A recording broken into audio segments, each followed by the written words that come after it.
She asked me, in the hallway, if I'd heard her crying the night before. I said yes. Then she broke down completely, right there between our two doors, keys still in her hand, grocery bags slipping off her wrist, like the question itself had been the last thing holding her together. I expected an awkward laugh and a quick apology. The kind neighbors give each other over thin walls and bad timing. Instead, I got a woman crumbling in a hallway that smelled like somebody's dryer sheets, and no idea yet what had actually broken her, or why my honest answer had been the thing that finally let her stop pretending it hadn't. My name is Adrian Cole. I'm 33. I work as a freelance copywriter, which means I spend most of my days at a desk in my own apartment, headphones on, writing other people's marketing sentences instead of my own. And most of my nights doing the same thing, because deadlines don't respect business hours. I live alone in a building with walls thin enough that I know my neighbors' schedules better than I know most of their names, which had, until that morning, felt like a perfectly acceptable way to live. My last relationship had ended the way most of mine did, not badly, just quietly. Both of us realizing at roughly the same time that neither of us had been reaching for anything real.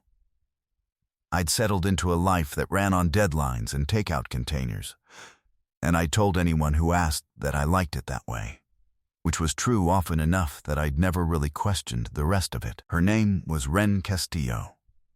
She worked as a wedding photographer, which meant she spent most weekends documenting other people's happiest days through a camera lens, coming home Sunday nights looking like she'd used up every ounce of warmth she had on strangers and had none left over for herself. She wore a thin gold chain under her shirt that occasionally caught the light when she reached for her mail.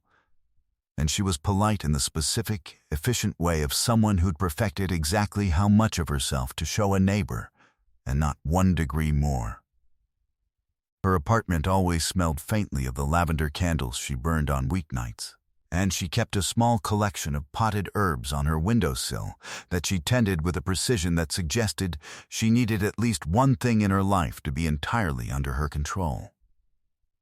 We'd lived across the hall from each other for 18 months, exchanged maybe 40 total sentences in that time, all of them about packages left with the wrong door or the building's unreliable heating, and I'd always assumed, without any real evidence, that she simply had her life together in a way I mildly envied.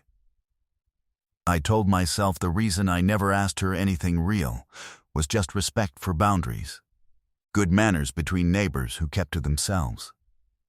That is hiding with better branding. The night before the hallway happened, I was up later than usual finishing a project deadline. Headphones off for once, because my ears needed a break from my own client's marketing copy. And that was how I heard it, muffled through the shared wall, unmistakable even through drywall and insulation. The specific rhythm of someone crying the way people cry when they think no one can hear them. It went on and off, for close to an hour, quiet stretches followed by fresh waves that sounded, even through a wall, like they were catching her by surprise each time. I sat at my desk not typing anything, listening to a stranger's grief through a wall, trying to decide whether checking on her was kindness or intrusion. I ran through half a dozen versions of what I might say if I knocked. Something about noise. Something about borrowing sugar at midnight like that would fool anyone. Something honest that felt too forward for a woman I'd exchanged maybe 40 sentences with in 18 months. I knocked once, quietly, around midnight, and got no answer, which I told myself meant she wanted to be left alone, and which might have simply meant she hadn't heard me over her own crying. I went back to my desk. The sound eventually stopped, sometime past 1, and the silence that followed felt somehow louder than the crying had. I didn't sleep well after that, for reasons I couldn't fully explain to myself at the time. That should have been the end of it, filed away as an unfortunate thing overheard between two people who barely spoke. It wasn't. The next morning we both left our apartments at the same time, An accident of scheduling that had happened maybe 3 times in 18 months, and she looked at me in the hallway with the specific, dreading caution of someone about to ask a question she already suspected the answer to. "Did you hear me?" "Last night," she said. Through the wall. I could have lied. It would have been easy, and probably kinder in the ordinary sense of the word. Instead, I told her the truth, gently, because something about her voice made lying feel like the crueler option. "Yes," I said. "I did." She didn't say anything for a second. Then her face did something I'd never seen it do in 18 months of hallway pleasantries. It simply gave way. All at once. Like the one polite question had been load-bearing, and my honest answer had removed it. She dropped her grocery bag, an orange rolling loose across the hallway carpet, forgotten completely. I caught her before she fully went down, more instinct than plan, and stood there in a hallway that smelled like fabric softener, holding a crying stranger I'd shared a wall with for a year and a half, not entirely sure what to do with either my arms or the sudden weight of her.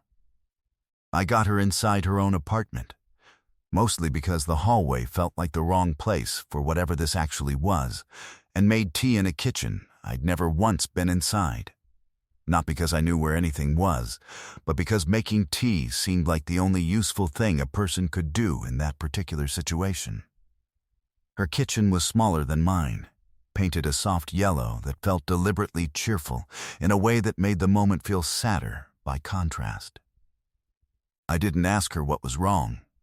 I have poor survival instincts around crying women, but at least in this specific case, my instinct was to simply stay quiet and let her decide when, or if, she wanted to explain. I thought about the 18 months before that morning, every hallway nod, every assumption I'd made about a woman having her life together based on nothing more than good posture and punctual rent payments.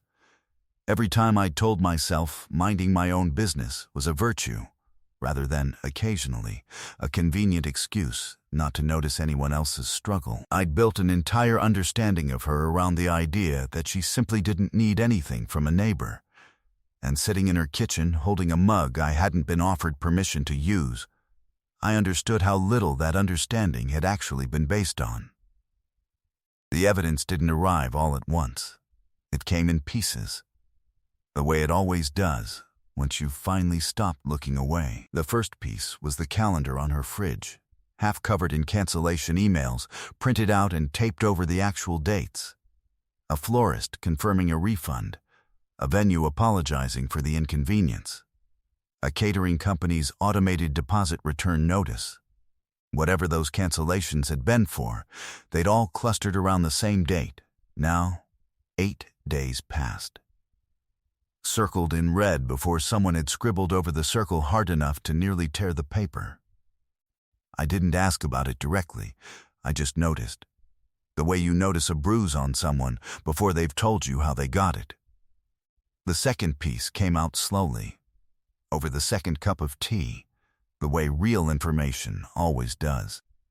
She told me, staring at the tea instead of me, that her wedding had been supposed to happen that week. Her fiancé had called it off 3 weeks before the date, with what she described as painfully reasonable explanations that had done absolutely nothing to make it hurt less.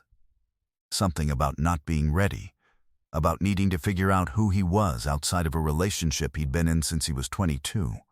Explanations that were probably true, and were also, she said, the kind of true that doesn't help at all. She'd spent the 8 days since then photographing other couples' weddings on the weekends and falling apart quietly on weeknights. Because canceling her own bookings felt like admitting, professionally and publicly, that the thing had actually happened. She'd told her clients, her family, even her own sister, some careful version of being fine. I was apparently the first person she hadn't managed to convince.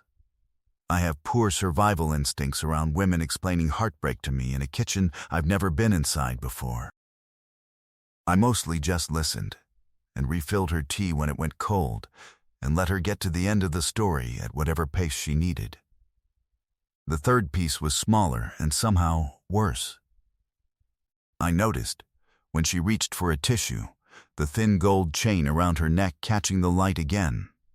And this time I saw what hung from it. A ring, small and simple, tucked beneath her shirt where no one would think to look unless they already knew what they were looking for. She caught me noticing and, instead of hiding it, just held it for a second between two fingers, turning it slightly so the small stone caught the kitchen light. "I don't know why I still wear it," she said. "I know exactly why I still wear it. I just don't like admitting the reason out loud." The fourth piece I found by accident a week later, helping her carry a box down to the building's donation bin, a framed engagement photo, turned face down at the bottom of the box. Glass slightly cracked like it had been thrown rather than packed. Underneath it, half hidden by a folded sweater, was a garment bag I recognized without needing to ask what was inside it. She caught me noticing that too, and this time explained without being asked. She'd listed the dress online 3 days earlier, priced fairly, description written with the kind of clinical detachment you use when you can't afford to be sentimental about something for even one more sentence. Neither of us mentioned it further. I just made sure the box got carried carefully anyway, cracked glass and all, because some things deserve gentleness even on their way out the door. After that, we didn't talk about the wedding for a while. The silence wasn't uncomfortable. It was the opposite, the kind of quiet that happens naturally when someone is healing at their own pace and you've decided, without saying so, to simply be present for as much of it as she'll allow. We fell into a rhythm neither of us planned. She'd knock some evenings, mug already in hand, and we'd sit on my couch, not really talking. Her editing wedding photos on her laptop while I worked on whatever copy was due that week. The two of us existing quietly in the same space, without either of us needing to perform anything for the other. Some nights she talked about her fiancé, unprompted, working through it out loud the way people do when they finally found someone who won't rush them toward being fine. Some nights she didn't mention him at all, and those nights felt to both of us like small, unremarkable victories. I started leaving my door slightly unlatched on the evenings I suspected she might come by. A small, unspoken accommodation neither of us ever acknowledged directly. She started bringing her own mug instead of using mine, a chipped ceramic thing with a faded floral pattern that had survived, she told me once. 3 apartments and 1 broken engagement without a single crack. I noticed how much steadier her voice got, week over week, and how the gaps between her bad nights slowly widened from days into weeks. One evening, maybe 6 weeks in, she showed up without the mug at all, just her camera, and asked if she could photograph me working, purely for practice, she said, since portraits weren't her usual specialty, and she wanted to get better at capturing people who weren't posing for anything. I let her, mostly because refusing felt like more effort than it was worth, and spent 20 minutes pretending not to notice the shutter clicking while I answered emails. She showed me the photos afterward, unedited, and one of them, me mid-laugh at something on my screen, completely unguarded, made her go quiet, in a way I hadn't seen since the tea and the cancellation emails. She didn't explain why. I didn't ask. I filed it away anyway, the way you file things you're not ready to examine yet but already suspect matter. She was the one who finally said something true, weeks later, on an ordinary Tuesday that hadn't seemed destined for anything in particular. It came out sideways, the way her real things always did. "I think I kept crying through that wall for longer than I needed to," she said, looking at the ring resting against her collarbone instead of at me, because some small part of me was hoping someone would actually hear it and ask. Everyone else in my life kept giving me space, which I know they meant kindly. You just told me the truth in a hallway instead. I don't think I've stopped thinking about that since. That landed. Not loudly. Just completely. For a second, neither of us moved. My apartment held its usual evening quiet, laptop fan humming, the faint hiss of the radiator kicking on, the particular hush of a building settling in for the night. I thought about every one of those evenings she'd knocked with her mug already in hand, every gap between bad nights that had slowly widened without either of us naming why. And understood, all at once, how much of what I'd been calling friendship had actually been something else entirely, quietly building itself in plain sight.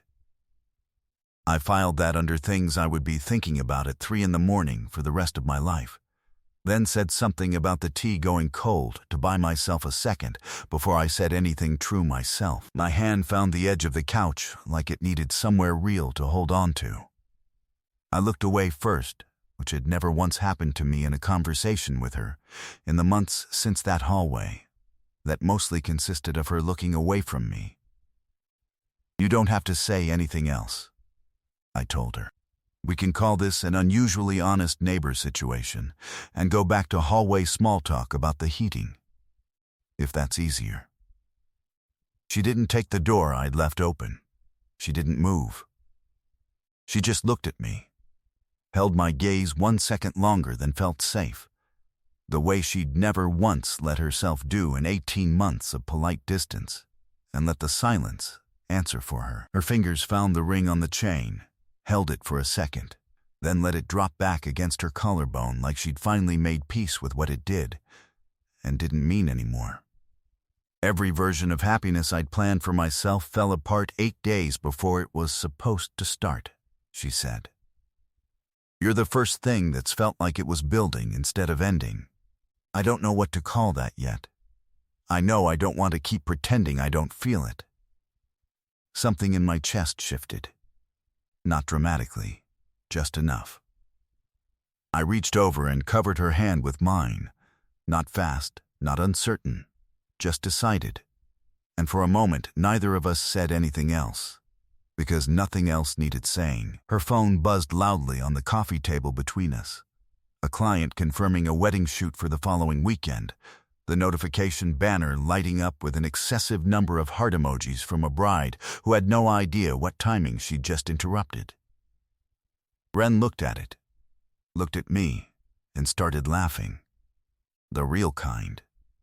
The kind that has nowhere left to hide. Right there in the middle of the most honest conversation either of us had had in months. Weeks later, the ring came off the chain for good. Not thrown away, just moved to a small drawer where it belonged now. A closed chapter, instead of an open wound worn against her skin every day. She kept photographing weddings, but I noticed she came home Sunday nights a little less hollowed out than before, like the job had stopped being a mirror for what she'd lost. She started leaving her camera bag by my door instead of her own some evenings. A small logistical convenience that had nothing to do with logistics at all. 3 months after that, she started knocking less and just using the key I'd given her instead, and I stopped thinking of my apartment as strictly mine somewhere around the same time her toothbrush showed up next to my sink without either of us discussing it directly. Her potted herbs migrated one by one from her windowsill to mine. A slow botanical negotiation that ended with my kitchen smelling permanently of basil and rosemary, which I found I didn't mind nearly as much as I expected to. A year later, we finally admitted out loud that the walls between our old apartments had never been thick enough to keep either of us as private as we thought. And neither of us minded that anymore. She photographed a wedding that spring where the bride cried happy tears instead of the other kind, and told me afterward that it was the first ceremony in over a year she'd been able to shoot without a single private moment of grief creeping in around the edges. She still keeps that particular ring in the drawer, not because she needs it anymore, but because some things deserve to be kept rather than erased, even once they've stopped hurting. Years later, when people ask how we got together, I tell them it started with a question in a hallway I could have answered with a comfortable lie. Ren always adds the real part herself. that she'd been quietly falling apart behind a very convincing amount of composure for weeks before that morning, and that the crying hadn't been the real turning point at all. The turning point had been someone finally telling her the truth, instead of politely pretending not to notice. She still keeps a print from that spring wedding on our fridge, the one with the happy tears, right next to the space where the cancellation emails used to hang. Nothing important had appeared overnight. It had simply stopped hiding. So, what would you have done, standing in a hallway with an honest answer that could break someone open right in front of you? And has there ever been a moment when someone simply telling you the truth mattered more than anything they could have done to fix the actual problem? Tell me your story in the comments. If you like this one, leave a like, subscribe, and I'll see you in the next one.